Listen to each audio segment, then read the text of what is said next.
Pessoal, tudo bem? Hoje nós vamos falar um pouquinho sobre a mandioca, né? Que é importantíssima nesse capítulo da gastronomia brasileira, né? Ela que tem como base aí o pilar dessa gastronomia que nós temos hoje, né?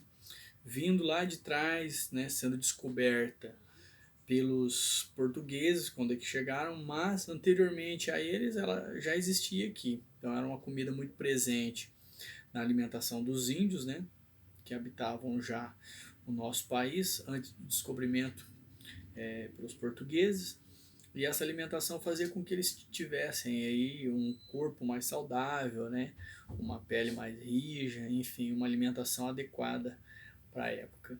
Né? A mandioca, né, que é considerada como o aipim no sul, a macaxeira no nordeste, né? Ela foi eleita agora em 2020 pela ONU como o alimento do século 21. Tamanha a sua grandeza e a proporção que ela atinge aí em vários continentes, né? Matando a fome de muita gente por ter uma vertente muito grande, né? Os portugueses confundiam ela, né? Com o cará, com o inhame, né? Enfim, o Pedro Vasco, quando escreveu a primeira carta já para o rei de Portugal, ele escreve a mandioca nessa carta também.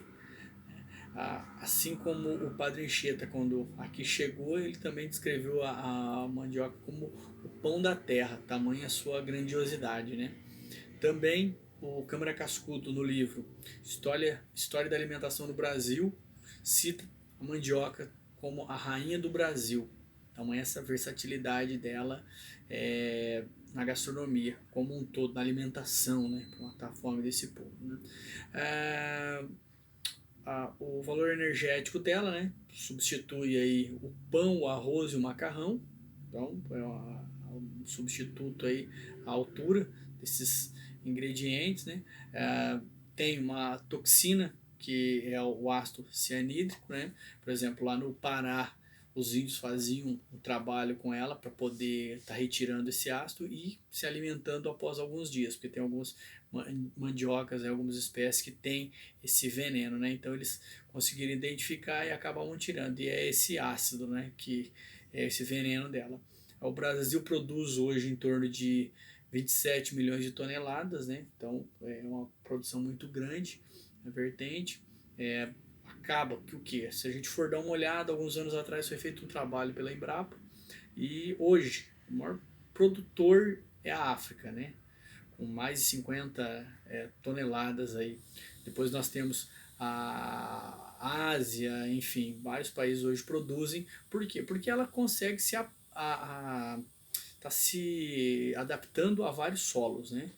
Enfim, não precisa ter um solo muito bom para ter essa mandioca, um clima também. Então, enfim, é adaptável, né? Por isso que ela é considerada o pão da terra. Vitamina que condiz nela aí, a vitamina C, o potássio, o cálcio, o fósforo, o zinco, né? Aí tem dois tipos de carboidrato, que é a milopectina e amilose. Enfim, quando é alimentado, né, por ela ser muito rica, ela consegue entrar numa corrente sanguínea aí e ela faz com que a quantidade de açúcar ele não suba tanto. Então as pessoas aí que têm diabetes não precisam se preocupar com essa questão, né, da alimentação da mandioca, né? Ela é versátil, né, consumida em 80 países do mundo, justamente por essa versatilidade, essa quantidade de lugares que ela consegue se adaptar a esses solos, né?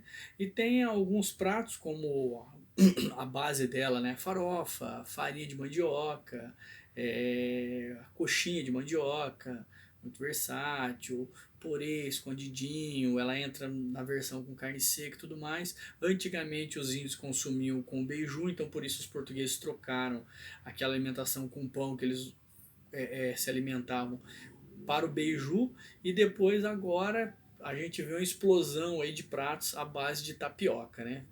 Com várias vertentes e sendo utilizada por várias classes, né, da classe A, B, C, D, enfim, e várias idades também, justamente por ter esses benefícios para a saúde, certo? Bom, então aqui a gente deixa um pouquinho da nossa contribuição sobre a mandioca, veremos mais fatos também com essa raiz, né, que é considerada aí o nosso pilar na gastronomia e na alimentação, muito importante. E vamos fazer alguns pratos também, receitas que nós vamos estar colocando aqui, tá? Um forte abraço a todos.